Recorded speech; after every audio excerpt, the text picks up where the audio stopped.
action, adventure, and romance. We're going to be looking at some books, film, talk about all the kind of fun stuff that we usually do. And I'll be your host this evening, Jim Nettles.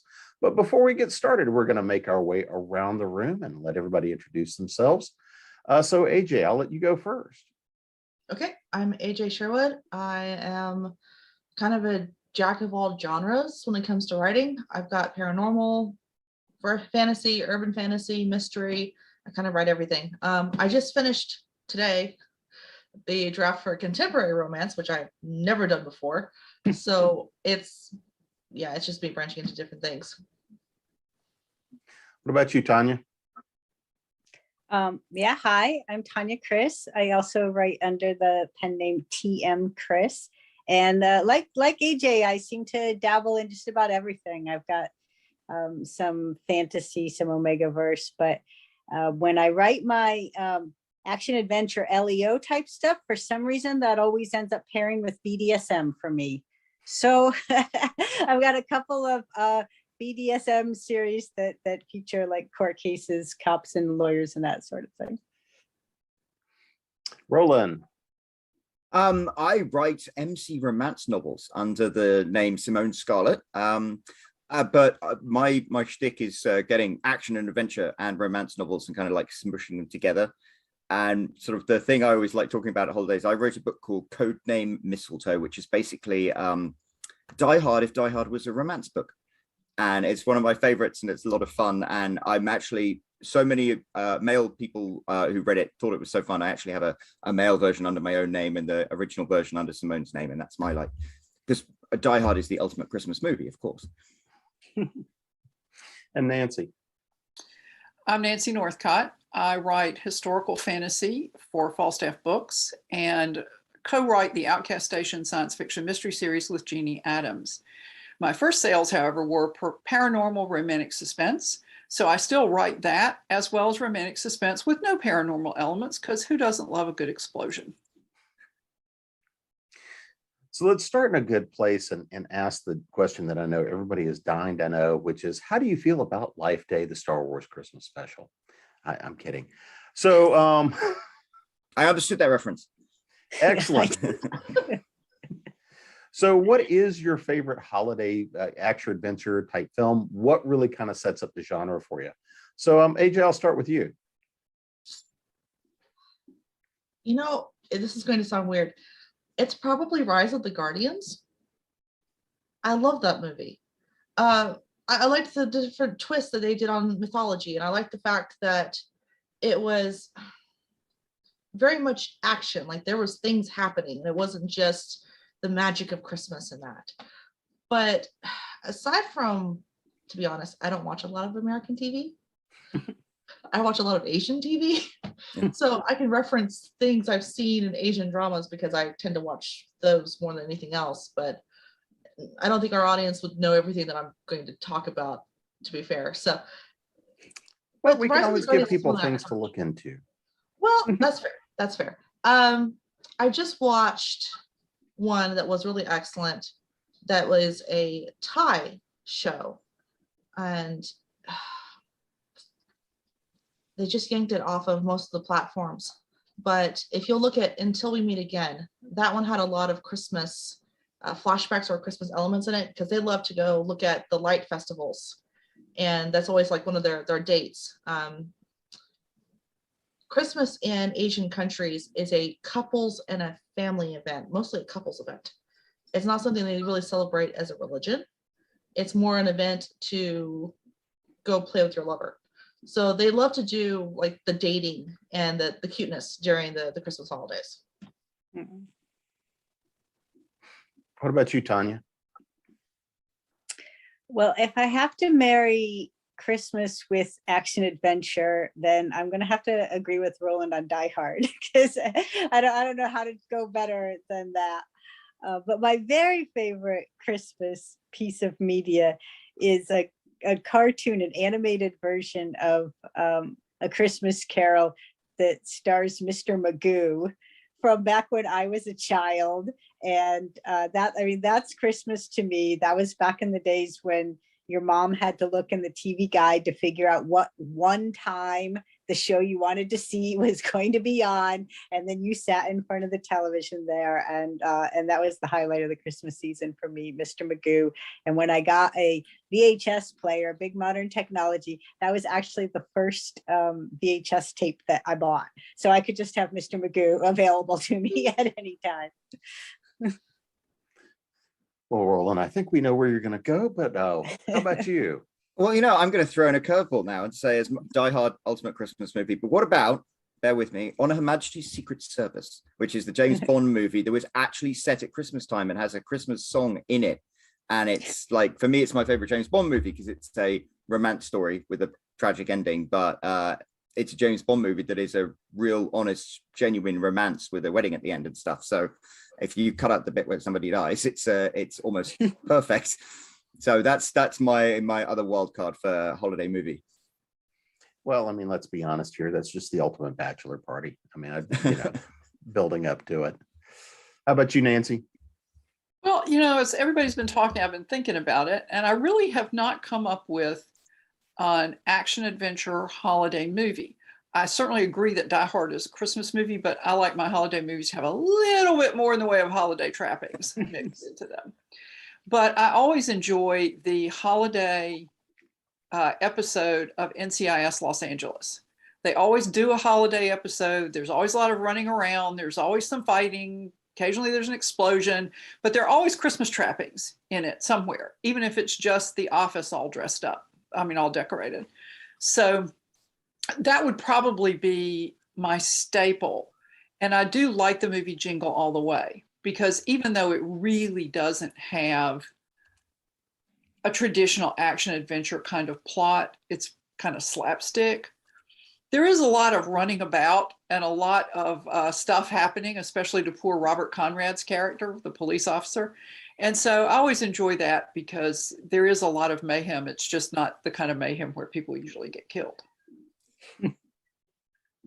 Oh, actually, Nancy, you're making me think of, does anybody else watch Leverage? Mm-hmm. Yeah? Do you remember the Christmas episode they had with the whole bank heist in it? I love that episode. Yep. Been trying to watch the kind of the reboot. It doesn't have quite the same kick, but it's sadness. I haven't tried it yet. It doesn't have quite the same kick, but it's still pretty good.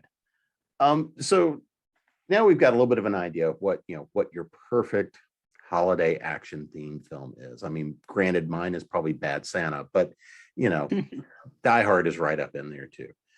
What are when you're looking at something like that to be a holiday, a holiday adventure, a holiday story for you, but you want that twist. It's not just about the romance and the happiness for it.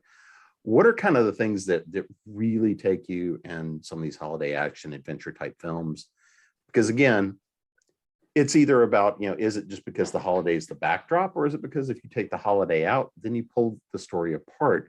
What are the things about these holiday action adventure type movies that pull you in and really also mean that they still have that importance of the holidays? So Tanya, I'll throw this one to you first. What I look for in a holiday like story is actually the traditional stuff. I have to say, this is sort of what Nancy was saying about all those trappings, the decorations and the food and the songs. And I think I'm maybe not very original that way, but I like my Christmas holiday to be very standard, everything the way it ought to be. So what would make a really interesting action adventure holiday movie to me would be all of those just normal elements that you would expect, and then there's some sort of mayhem going on in front of those normal elements, and I think people have mentioned a couple of movies where that's going on, but that's what I would want to see. Is just a lot of really the traditional familiar. That's what makes it holiday to me. How about you, Roland? I was just thinking the thing that always seems to occur in Christmas movies, and even the action-oriented Christmas movies, is like a sudden moment of calm and mindfulness when people, for some reason, appreciate something about the holiday season. And I think even in movies like Die Hard, you've got that. And Die Hard is set in New York, which is one of the most beautiful cities at Christmas time with the tree. And no, it's set in Los Angeles now. forget about that. But on Majesty's Secret Service, like they decorate the Christmas tree in that, and there are these little things that are like, yeah, Christmas is so woven into them. You're right. If you pulled it out, then it would. There's something magical when you insert Christmas into the mix. So with that element, what is the one element that tells you this really is that holiday movie and not just one where they're just decorating the Christmas tree? I think it's always when like somebody gives a gift that's super meaningful, or there's some moment where everything pauses and people realize like the spirit of Christmas, or there's always some kind of revelation, and it always seems to be at exactly the point that point of Christmas time or something like that. Maybe it's a kiss under the mistletoe, or maybe it's an explosion outside of a Christmas tree, but there always seems to be at that climax that kind of mixture of it into the set piece. What about you, Nancy? I think Roland said it pretty well in terms of what I look for is Christmas has to have some importance in the movie, or whatever holiday we're talking about. For example, I like the movie Sleepless in Seattle, but really that movie doesn't have to take place on New Year's Eve. That movie could take place Valentine's Day, or even, May Day or summer solstice. New Year's Eve is just convenient because it's a sentimental holiday and it doesn't really figure in that much into what the characters are doing. So I would agree that pause, that moment, that special connection between people, because I think that's what a lot of us look for who celebrate Christmas in the holiday season. How about you, AJ? I was accused earlier today of writing emotionally healthy, good dynamic relationships as my kink. And I could not disagree. So that's what I look for in a movie, is when you have the characters who are, maybe they're at odds with each other, or they're just not communicating, or they're miscommunicating, whatever is going on. But they have that moment where they actually communicate. They're starting to connect again. They start to remember why they like this other person. And I love that moment where they're like, okay, we're back on the same page. So let's dive a little bit deeper into actually the other side, which is now really creating these environments, creating the things for readers, creating stuff for fans, the people that are diving into our worlds. And so if you're thinking about the books you're writing, the stories you're telling, is there one that you've written, or even if it's somebody else's work that you've gotten into in the action adventure space, what is it for you that pulled you into a story, preferably one that you were creating that said this story really needs to happen around a holiday? So Roland, since mistletoe all the way. I was just thinking of I'm actually writing a Christmas romance at the moment as well, and there was Codename Mistletoe, and they both start off in New York City during the Christmas season. But I think all of my heroes, they become very introspective around the holidays, because normally they start off, this whole adventure starts off by them doing something that they're that is not being with their family at Christmas, doing the traditional Christmas thing. Maybe they're working, maybe they're going somewhere or something like that. In Codename Mistletoe, would you believe the heroine is a young professional lady who needed to make some quick money, and her friend was an exotic dancer. So she goes to dance one night at a corporate event as a sexy Santa's elf, which is totally not her thing. And it makes her think about all of the Christmas times she's had in her past, and how she should be with her family in Long Island, but she's not. She's here in a skyscraper in New York City with all these strangers. And I think when you bring in the holiday season, it forces the characters to almost have like an introspective exposition dump quite early on, because they're looking at things and it brings memories. And I think it helps a lot with some rapid characterization when you're trying to introduce characters. How about you, Nancy? Well, I tend to use the holiday mostly as a backdrop, but there's one story that I wrote. It's my story in the Christmas at Canham Castle anthology called The Last Favor. And Christmas was important in that story because it is such a time of family celebrations. And the hero has recently lost his father and has come to Canham Castle to pick up an award for his father. They had planned to make a whole trip together, and his father died, and he promised that he would go as his last favor to his father. Unfortunately for him, he is a spy, and an assassin has him in his sights. So his partner comes along to watch his back, because this is one time he's not backing out. So as they watch the run up to the awards, walk through the run up to the award ceremony and do the things the hero and his father had planned to do together, he starts realizing that he's it now. His mom died several years previously. Now his dad's gone. It's just him. There are not going to be any cookies or trappings on the mantle or a tree. And the heroine grew up in a conspicuous consumption family. Her parents didn't get along. Christmas was about impressing everybody. It was about looking perfect. She ran away from home when she was 18. So it creates in him a yearning for that family feeling that's now completely gone for him.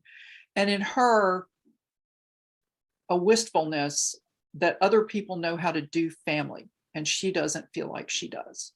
And there's a long-standing attraction between the two of them, but you don't get involved with your partner because that could cost you both your lives. And so that's kind of the setup for the story. And that's kind of a long explanation, but it's Christmas that's the emotional trigger for both of them. So I could not have set this story at any other time of the year. And to be perfectly honest, I can't say that about very many of the stories I write. So this is my holiday centric story. How about you, AJ? You know, I kind of get sucked into writing Christmas stories every year. It's not something I typically plan. So I do a long-standing tradition where if my fans send me a Christmas card, I send them one back with a short story included. And it's usually like this little 2-page thing. It's not anything big, and it's related to something that I've released that year. And every year I get more and more cards, and people sending in either requests or ideas throughout the year going, oh, you could do this.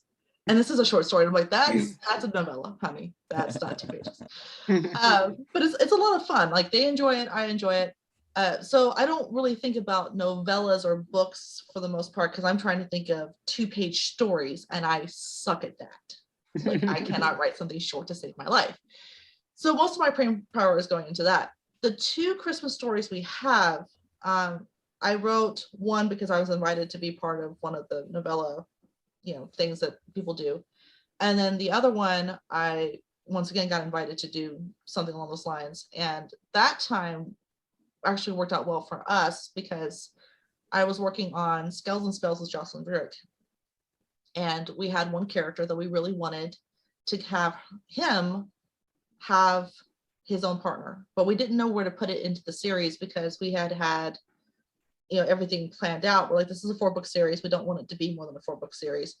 So I literally got the invitation while I was shopping for Christmas stuff and was like, she's going to kill me, but this is a good opportunity. And I called her and I was like, Joss, does she want to write her Christmas novella? She's like, what? I was like, it's a good idea, right? And the entire time I'm saying this, my editor's walking behind me, looking like she's going to push me over the balcony. Because she's like, you don't have room for that. I'm like, we'll make room. We'll be good. Because if she and I are writing it together, we'll be done in like 2 weeks. We'll be fine. And she's like, we don't have room for that. We'll make it. We'll make it. We barely made it. Like, she had legit concerns for that. But it was good in the sense that we had it timed for Christmas in the book, because that was the time that my main character he had taken off from work. This was his Christmas wish, hence the title of the book. And he was desperately trying to prove something, not only to himself, but to his family, that dragons were real, that he was a mage. And that was all he was doing for Christmas, was just proving this one point, because he had to prove that point. And of course, he's right, which is good for him and my dragon. But it wouldn't have worked in almost any other setting, because the wish was strong on both of their parts. And it had to be kind of a holiday magical theme of wishes do come true with Christmas. Like, it had to have that fantasy element to it to kind of sell the schmoop in the book. Nothing says holidays like a dragon. Right? A red and green dragon, sure. Sure. I mean, he's a red dragon, so it fit perfectly. How about you, Tanya? So the book that I best integrated the Christmas holiday into, it was called 12 Dates of Christmas, and it went with the song, the 12 Days of Christmas. So there was, this guy having a date on every day and making that date correspond to the line from the song.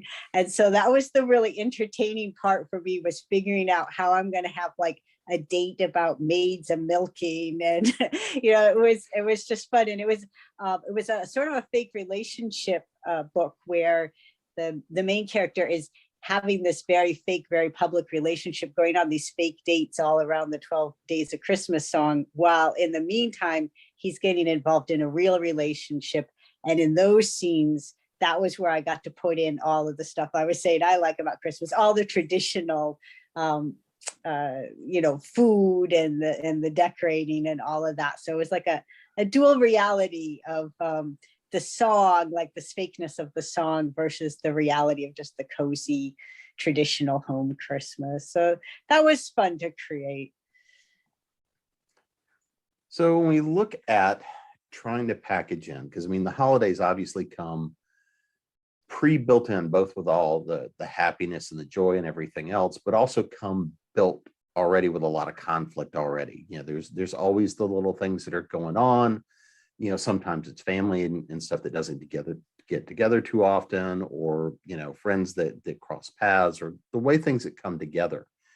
And when you're especially writing things in that action adventure type of genre, you're putting in things where there's already another conflict happening, whether it's truly much more in the romantic elements where you just got people trying to figure out how to get together. So do you see this really kind of ramps up and amplifies the story in a way that you wouldn't any other time? So Nancy, like with yours, they're coming in and, you've got, truly, an adventure novel. So when they're going in and trying to navigate these waters and dealing with both the emotions that the holidays bring up, as well as all the other conflict, is this something that actually amps up the story for you? It did for me. Everybody responds to things differently, but writing that story did for me. My dad died on the first day of December. And so I kind of knew where the hero was coming from. This was years ago. It's not like he died right before I wrote the story, but I knew what it was like to have that sense of loss for the first time going into this big holiday. And so for me, it was kind of a confluence of things that I think kind of ramped up the emotional level in the story, which with a romance, as long as you don't take it over the top into caricature, is, I think, a good thing. What about you, AJ? Christmas has always been kind of this buzz of activity in my house. Mostly because my mother and father just both adore Christmas to pieces, and they will go to extremes. So like one year my mother had 3 Christmas trees. So we never got to rest during Christmas. It was always a matter of we had to get this, and this done.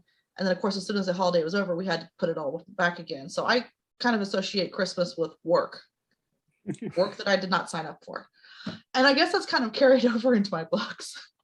Because the 2 Christmas novellas I have, there's very much the external plot. Like in Wish, my poor mage is trying to find a dragon. So he's literally hopping from airport to airport in Europe, trying to get close enough for a seeking spell to kick in and actually work. And that's like the driving force in between him being chased by these strange men that are trying to kidnap him. And in my other one, I have a ghost in a snow globe that's in the hands of a FBI agent who can't really see her. And he has to somehow figure out how to get her back to a medium to get her properly exorcised, because he's not a trained medium. He doesn't know what to do with her. So like both holiday books I have is them working. Like they don't actually get much time off. And then when they finally do get to stop and rest, that's when they get to actually enjoy family. How about you, Tanya? I'm trying to think. I don't think any of my suspense books really use Christmas itself as a conflict.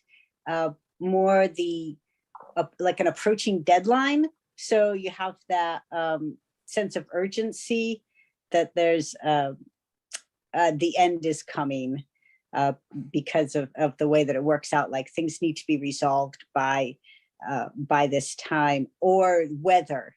So I love a good snowed in romance, right? Where like the weather itself is an adversary. So it's not Christmas so much as that like just whole winter season. I have a good snowed in suspense book where there are three people snowed to get in together in a house, and somebody is coming through the snow to get them, and it's all a question of whether they'll be able to, get out in time. But Christmas doesn't so much play a part there. I could see like what Nancy's got. She's really working the Christmas itself into the conflict, and that's great.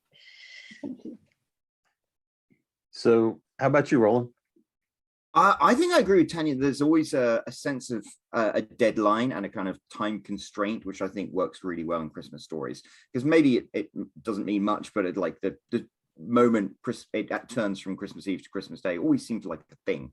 Not quite like New Year's Eve, but for me, when writing the Christmas things, it was that sense of urgency, that sense of driving towards some kind of climax that just you can't help but kind of have that accelerated by involving Christmas. So when you look at the characters you're bringing in story, when you're looking at how they're looking at things and how they're dealing with things, do the ideas of working around the holidays, other than the fact of maybe you've got this deadline that's looming because, December the 25th is probably not going to move. If you're looking at that as I've got to make this, is that a great fixed counting clock to say, if I don't hit this deadline, I don't get to have X, whether it is time with family, whether it is the romance, however those things play together. So, obviously we're always looking for that ticking clock to create that pressure valve, but that's one that I think everybody can relate to. So when you look at your own stories and the things that you've told, how well has that played into your stories, that idea of the holiday ticking clock, whether in that date and time? How about you, AJ? One of them, it was very much prevalent. Wish, it was very much the thing because he did have a ticking clock. He only had X amount of days to wander around Europe and try to find a dragon. And then when the holiday season was done, he was supposed to be done. He was supposed to be flying home. So I did have that finite window to work in, which actually is very helpful for me as an author. I don't know about the rest of you, but I have the terrible habit of losing track of days as I'm writing a book. And I will have, that's my editor's main complaint with me. She's like, what day is this? I'm like, I don't know what day makes sense. Assign the chapter a day. I don't care. So some days I'll have 4 chapters on the same day. She's like, look, in order for all this to happen, that would be like a 36-hour day. Something needs to give. This needs to happen the next morning. So yeah, it was nice in the fact that I had a 2-week window basically in Wish where I knew this had to happen before Christmas because that was his deadline. And it was nice too because it kept the tension up, which is always the other thing that we're like struggling with, is keeping the tension up so everyone's interested in actually reading what's going on. But yeah, the other book not as much because technically it started before Christmas, but it resolved after Christmas. How about you, Tanya? So the one where I had like a ticking clock was a relationship deadline, and it was technically the end of the term was the deadline. So 2 people in a relationship, one of them is in college and they're proximate to each other, and when that end of term comes, he's supposed to be leaving for a month, and he really wants to fix like cement this relationship, and maybe actually we could move in together instead of me going home for winter break. And so that's the relationship ticking clock, is he wants to get everything settled before the school term ends. How about you, Roland? So Codename Mistletoe, it's a Christmas Eve party, and you've got like the stroke of midnight when Christmas happens. That kind of leads into it, but also there's a hostage situation that comes up. So you can't really help but have a ticking clock and a sense of urgency. And like midnight is the deadline for the terrorists. So it kind of fits quite nicely in, because I was imagining skyscraper in New York City, and of course in New York, stroke of midnight on Christmas, people celebrate. You can hear a cheer all across the city. So it like was a microcosm of that in the top of the skyscraper. Please tell me it snowed right at midnight. Oh, I'm pretty sure it did actually. Yep, I'm that cliche. But you know, overkill is underrated. that's what George Lazenby thought. So Nancy, how about you? You know, I don't think I really have a ticking clock in any of my holiday stories. I'm hoping that there is jeopardy and plenty of action and a sense of the bad guys closing in. But in terms of there being a ticking clock and a deadline, probably not so much. In Gigi's Magic Christmas, she's gone home for the holidays, and to her, it's like, how much time is left in the holidays and when can I leave? Because as much as she loves her family, she's the last unmarried daughter, and her mother is determined to rectify that every time she comes home. So that's the only thing that's really affected by the time frame in the holiday stories that I have. Yeah, that's a ticking clock. That's absolutely a ticking clock. Not ticking fast enough, right? Not, yeah. Yeah, She has my sympathies, because that's my situation. that was my situation too, actually. Right. Oh, I want to say on the days thing, I have a terrible time keeping up with that. And when I wrote the last historical fantasy book, I was coordinating the events in the story with historical events. And so what I ended up doing, in case anybody else is out there, you know, if this works for you, great. If it doesn't, that's great too. I put the date of the scene in parentheses on the rough, and I decided that carried over so well that now I just do it. It's like day 1, day 2, day 3, and it works for me. It might not work for everybody. Although when my editor looked at the draft of the historical fantasy, she said, "You're not wanting to keep these on there, are you?" No, they can go as soon as we're satisfied with it. But just wanted to toss that out there in case it's a method that would help anybody. Yeah, That was the best part of writing 12 Dates of Christmas, was I always knew what day I was on. Yeah, that would be helpful. Definitely would be helpful. Yeah, this last book, I actually was plotting with my editor in the car while we were going to GRL. So she typed up the outline for me and put it into Google Docs. And she actually included, this is Friday, this is Saturday, this is Sunday, which was so helpful. Because when I went to the outline, I was like, okay, so what would happen last chapter? I've slept since then, I don't remember. Oh, it's Saturday. Right, they had the big reveal yesterday because yesterday was Friday. Okay, I'm good. I really hope she keeps doing that, because that was very beneficial for me. Probably her too, because that saves her sanity. I think I need that in my real life. Yeah. Right? Sanity, or the editor following you around like that? Oh, if I need to wake up notification and be of like, what- oh, it's Saturday. This is what's meant Yes. to happen. Yeah, I have that. It's called I Never Leave My Office, and something's going to tell me what day it is eventually. I hope. Well, Oh, I mean, Jerry- I have a PA that does that. And when I hired her, I was like, look, I need you to be my professional babysitter. Okay. You are my mother.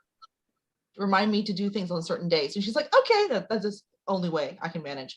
Because I work from home too. I don't have anything outside that draws me out very often. So something has to remind me.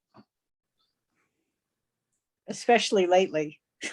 During the early days of lockdown, there was somebody on my Twitter feed who was every day doing that. Today is Saturday. Today is Sunday. I was like, this is so helpful. Thank you. Mhm. So, you know, at the end of it, it really is all about the characters and the story and the relationships. I mean, everything we're writing and doing, and it's how do they react to the things that we put them through? I mean, that's the fun of it, right? Is how do we get to torture our characters and how we get to watch them fight back? So in your stories, and so Tanya, I'm going to start with you on this one, since you went through the 12 days of Christmas. you know, what are the kinds of things you like to run them through and to watch them, you know, have to come up with the ways of getting out of things? And I mean, when you're building the story, what are the things that you really wanted to do as you're talking about the fact that he's got these 12 fake dates as well as a real relationship building in the background? I'd imagine that's a lot of fun. That was fun. I think, you know, in general, well, like I said, when I'm writing the action adventure stuff, for some reason that goes with BDSM, so that I am putting them through some things. So, but you know, what I really like to do is put my characters in a situation that they're going to have to get out of together. Like, rather than do a darkest moment where there's a breakup going on at the 75% mark or thereabouts, I like to do a darkest moment in that, you know, in the plot, in the suspense, and then actually have the two of them solve it together and strengthen the relationship that way. So, so what I'm putting them through, I'm usually putting them through together, that they're going to have to figure out how my strength works with your strength, so that now this relationship is going to, you know, get us out of captivity or solve the crime or whatever situation that I've put them into. So that's really my thing. Whatever I do to them, I try to do to them as a team, so they can use teamwork to solve it, as opposed to putting them contrary to each other.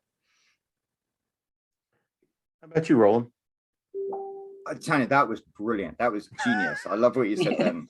I did one of the great things, like romance books, you have 75%, you always have the breakup. And yeah, when you bring suspense and thriller elements into it, it can be an external force like terrorists splitting them up, which I find so much easier to write than having like some kind of emotional thing break them up. Because I think, you know, I try my best as a man writing romance books, but I think sometimes emotionally I'm not as sophisticated as some of the female authors I'm fans of. And so having an external force coming in there, it's a way to separate the hero and the heroine, and they have to fight to get back together. But it seems really natural and organic, and it's authentic for me to write, and I enjoy it. And I think it still works within the beats of a romance story. So yeah, that was pure genius what you just said.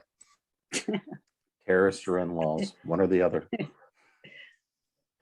How about you, Nancy?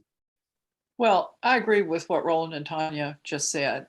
One of the things I really like to do, though, is make the hero and heroine confront what they're afraid of, not just who's coming after them that they're worried about or concerned about, but what inside you are you afraid of? And in The Last Favor, the heroine is afraid that if she gives into her attraction for the hero, her ineptitude at the whole family thing will screw it up, and she'll end up, they'll both be unhappy, and he'll hate her and she'll hate herself. And so she has to confront that. And in Magic and Mistletoe, which is also a short story, Roland is a badass and Perry's a bookworm.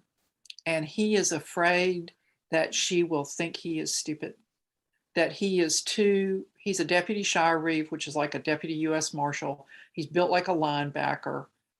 And he's afraid that he's just not bookish enough to run with her.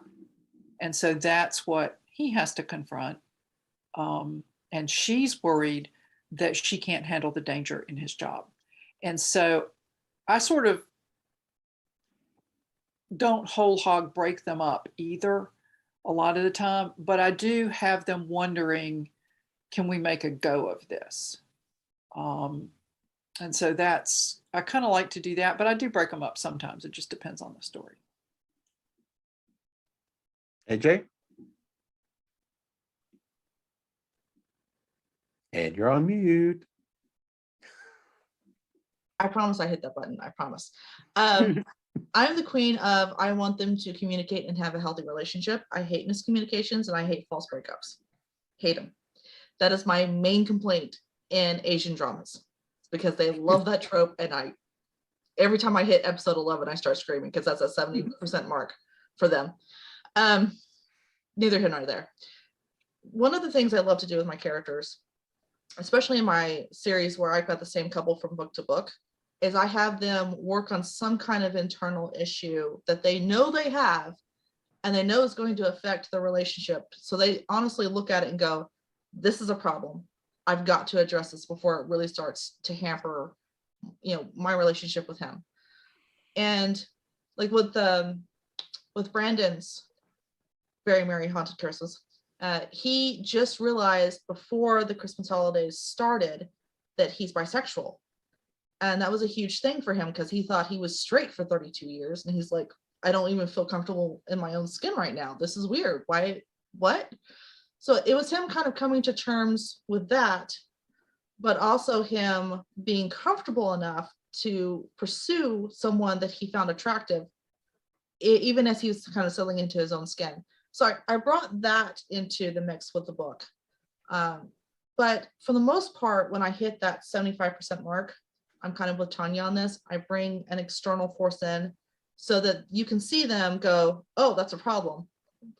And they just go side by side to address it, because that's the one thing that I love to show in a book is how good they are together. It's not them against each other, it's them against the problem. So I think that goes to a really fun question and a fun idea. What is one of your favorite tropes to play with across all of your books? And then once you're playing with that, do the holidays then actually influence how you're playing with that trope? So Roland, That's a you don't really get to run interesting from this question. one. I know. I was going to say, I was like sitting there going, like, I hope it doesn't pick me first. You're first. That's a really interesting.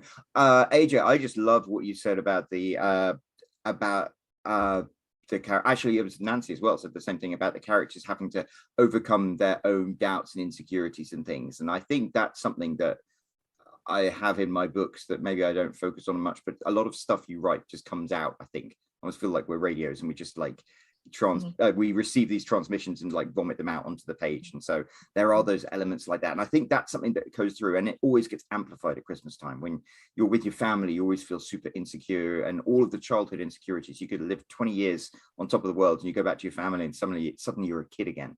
And then when you bring in somebody who makes you feel insecure because you're attracted to them, then that gets amplified even more. And it's the pressure of the holidays. So yeah, I think the wonderful thing about the holiday season in books, it just makes everything more. Nancy? I'm sorry, I've totally blanked on the question. You might repeat it. Well, in looking at the tropes you play with in stories, because we all have those favorite things that we play with over and over again in story. Do you have a favorite trope, but then when you try to integrate it into the holidays, it really just sort of changes, or does the holidays change it? Okay, thank you. Yes, I like Friends to Lovers a lot, and I like Second Chance at Love. And Gigi's Magic Christmas and The Last Favor are both Friends to Lovers. And I do think that the holiday kind of magnifies sentiment, especially the Christmas holiday. Like my story in Trick or Treat at Caneham Castle is a Guy Fawkes Day story. And I mean, yeah, we have a bonfire and fireworks and people stand around and drink and eat, and it's really cool. And I think we should do that in this country. But I don't get the impression it's a holiday that really magnifies people's emotional states. And so with Gigi, it's the guy next door. Been friends all their lives, kind of danced around it, don't want to ruin their friendship. But it's the holiday and the events around the holiday that push them together. So I guess my answer is sometimes. How about you, AJ? I would say the trope I play with the most is fated mates. Hand down, running. I do play with that a little bit. It's not always a magical get together, but considering that I don't write Omegaverse at all, it's interesting how many fated mates I have, especially in the Scales and Spells series. We played with that a lot because the dragons were always looking for a mage, and their mage was always the person that they had been waiting for, and they would recognize the right person almost immediately. But of course, their mages are human, so they kind of have to take a little bit more time to figure this out. They don't have the same instincts as a dragon does. I do play with it in the Christmas novellas in a sense of they have to choose that this is going to be the person for them. It's not something forced upon them. And it's kind of the spirit of the holiday season that brings out that wistfulness for them to help make the decision, if that makes sense. How about you, Tanya? This is a really good word. It applies to a lot of, I think, romance conflicts.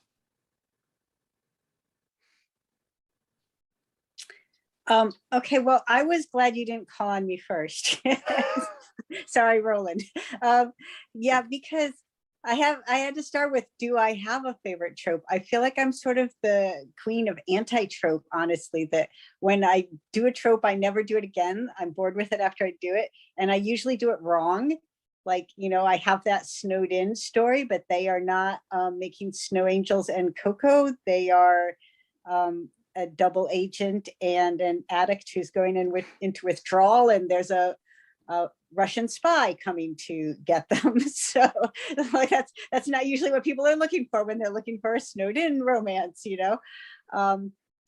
So I sat here thinking, like, what appears the most in my books, and I think that it is the anti-miscommunication trope, or the anti you know, that thing where somebody sees something and they don't understand it, or somebody does something wrong, and then they just like, they break up with the person and they delete his phone number and they run away, and then 3 months passes before then I'm like, what?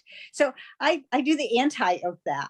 Like, there's almost always a point in my book where somebody really screws up, and then they apologize and the other person is like, oh, okay, that's all right, I understand. Like, I love putting that moment into my books, that moment of forgiveness, and like, oh yeah, you're a human, it's all right, we can work through this, you know. So I have a Christmas book. It's not really a suspense book, but it's called Giving Chances, and it's about a guy who whose family disowned him when he came out, and now it's a year later at Christmas, or 3 years later at Christmas time, and they have invited him over for Christmas, and he's trying to decide whether or not he's willing, basically, to give them a second chance. And so that's the theme of the book is, yeah, all right, you know, let's give people chances. So if we look at the stories we've been talking about here, you know, and this could be a spoiler-free zone, but is there something in there, whether it's one of the darlings you couldn't kill? What's kind of the one favorite little thing you managed to slip in there, whether it's an Easter egg, whether it's just even something you put in there just for yourself to slip in there that, you know, whether other people know it or catch it or not? What's the one thing you slipped in? So Nancy, I'm gonna throw this one at you first. I'm having amnesia. I don't know. If you'd asked me about the science fiction, I put in Easter eggs for people who read certain comic books. We'll make the associations. I'm not really, I don't know it. How about you, AJ? So I like to slip in things that I actually have experience with and not everybody would realize unless they knew me personally. So with Mac and Brandon's books, I made Mac Creole from Louisiana. And what most people don't know is that I actually lived down in that area for 6 years when I was a kid. And I was used to the French speaking people. And by the way, they can talk a mile a minute. I was 7 when we moved down to Mississippi. I was just north of New Orleans for about 6 years. And I had to literally adjust my hearing to be able to keep up with what they were saying. So when I had time to create the character for Mac, I thought, you know, we don't see a lot of Creole speaking people in books. At least I couldn't think of anybody. So I kind of slipped that in there. And it was cute to me because I had readers who would message me going, are you from that area? Because they recognized the places that I was referencing, which aren't famous places. They're not large. And I'm like, well, sort of. I lived down there at one point. I did have to look stuff up because I've slept since then. I didn't remember how to spell anything, but it was fun for me to kind of maneuver that in. With Wish, I think we were slipping in some of the German that I was learning in class. I'm currently studying German because I'm crazy. And I was able to like slip in some of the words that I know. And I had, again, readers contacting me going, do you speak German? Not really, but thank you for noticing. How about you, Tanya?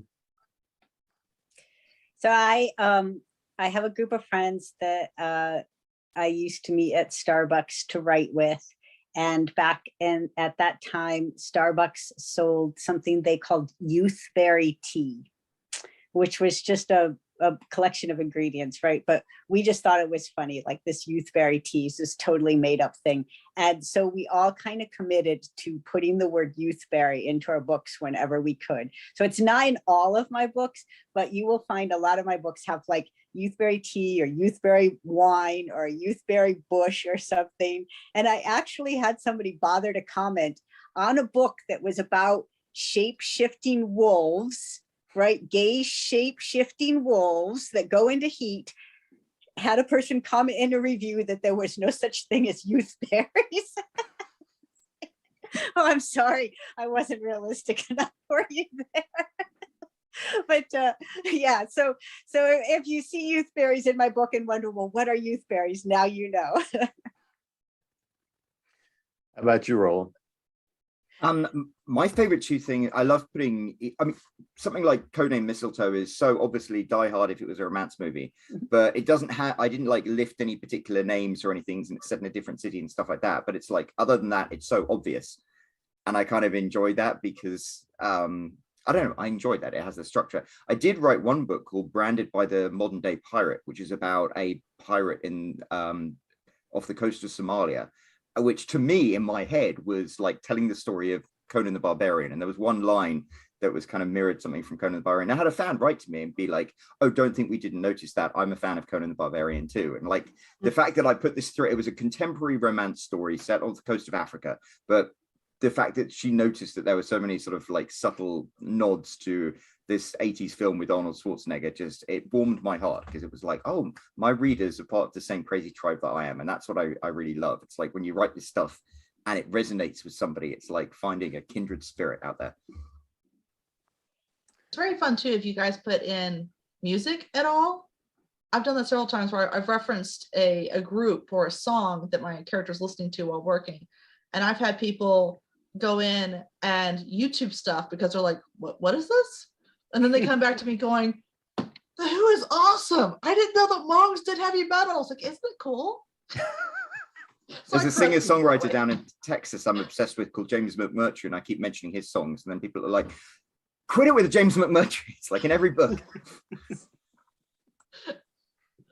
No, my taste in music is so pedestrian that I would not be impressing anybody with it.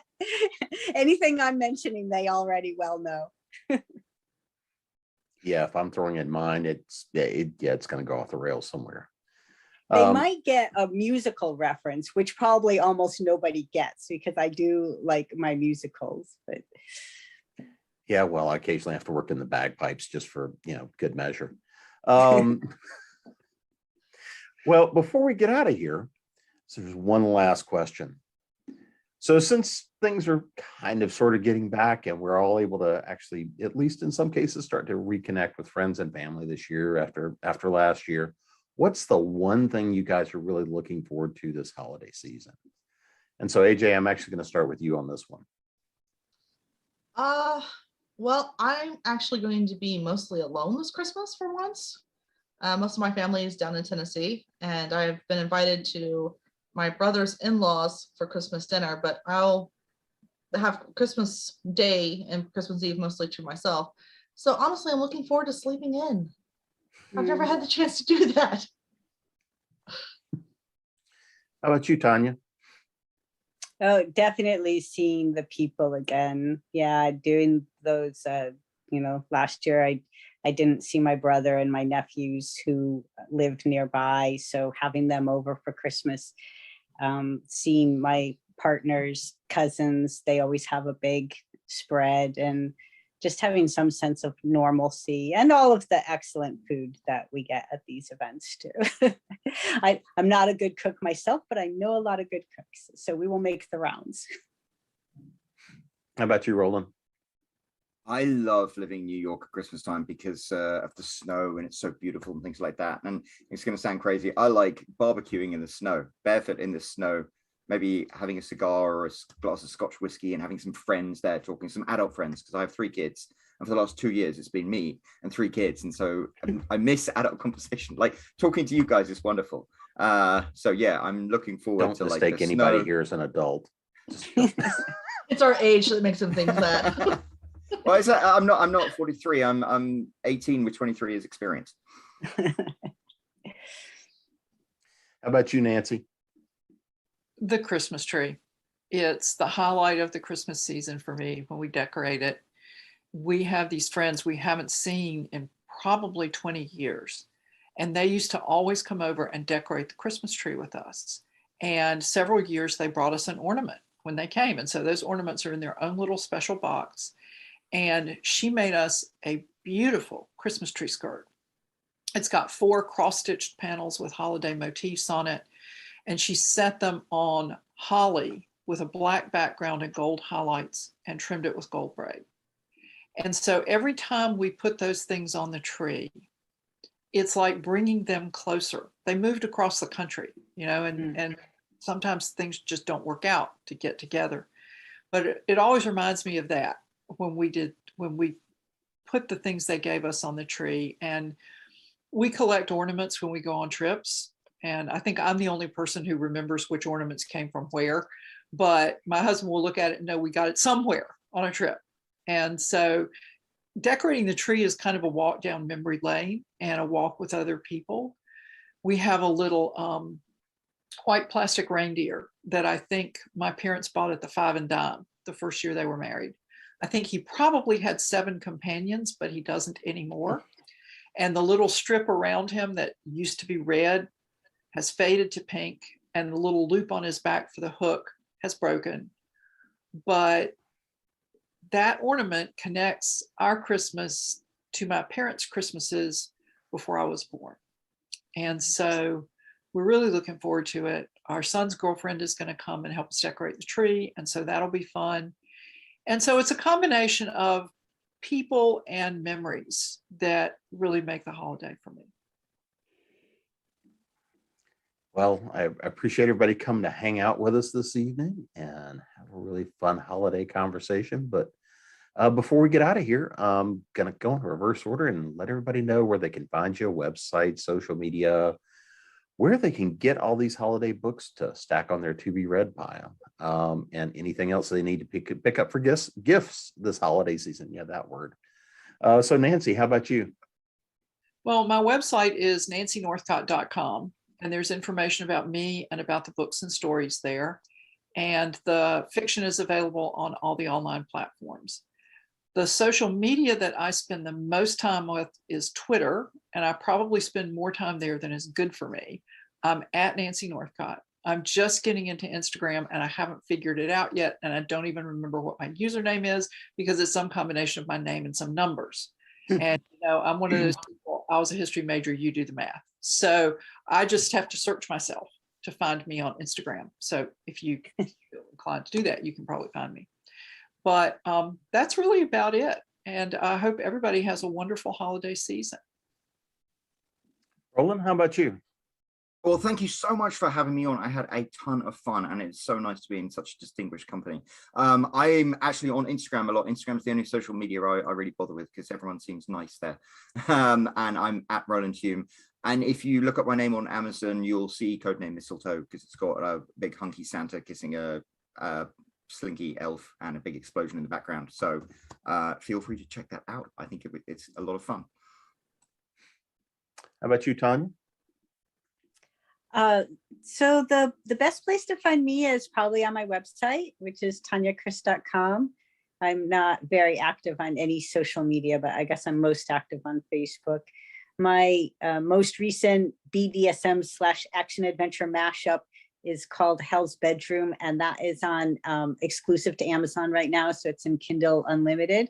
but almost everything else, including those Christmas stories I talked about, 12 Dates of Christmas and Giving Chances, are published wide, so you can get them from any retailer. And AJ. So everything's on Amazon that I've published. You can always find things there. If you want to get something specific and autographed, you can go to my website, ajsherwood.com. I do have a Twitter. I ignore it. I have Facebook, which I'm on constantly. You're welcome to come and join my Facebook group, AJ's Gentleman. I post in there very regularly. And if anyone is so inclined to send me a Christmas card so they can have the short, because the shorts are only available during Christmas. I don't release them any other place. Then all the information for that is on my website. And you can send me a card. And I cannot believe I just fucking said that, because the stack of cards on my table right now is ridiculous. I've actually had to hire in help. I've had so many Christmas cards and I'm a week behind because I was on vacation last week. I don't even want to open my mailbox right now, guys. It's not good. I don't want to look. I don't want to know. That's a fun surprise. We all like to get what I would have presents. looked for now. Well, and I have had the pleasure of being your host, Jim Nettles, and you can find me at jamespnettles.com, authoressentials.net, of course, here at ConTinual, and I do haunt Facebook a bit. I do occasionally show up on the Hive of Scummy that is Twitter. I am out there on Instagram, YouTube, Twitch, kind of all over the place. And want to say happy holidays to everybody, and thanks for coming in and joining us. We'll see you again soon. Bye, everyone.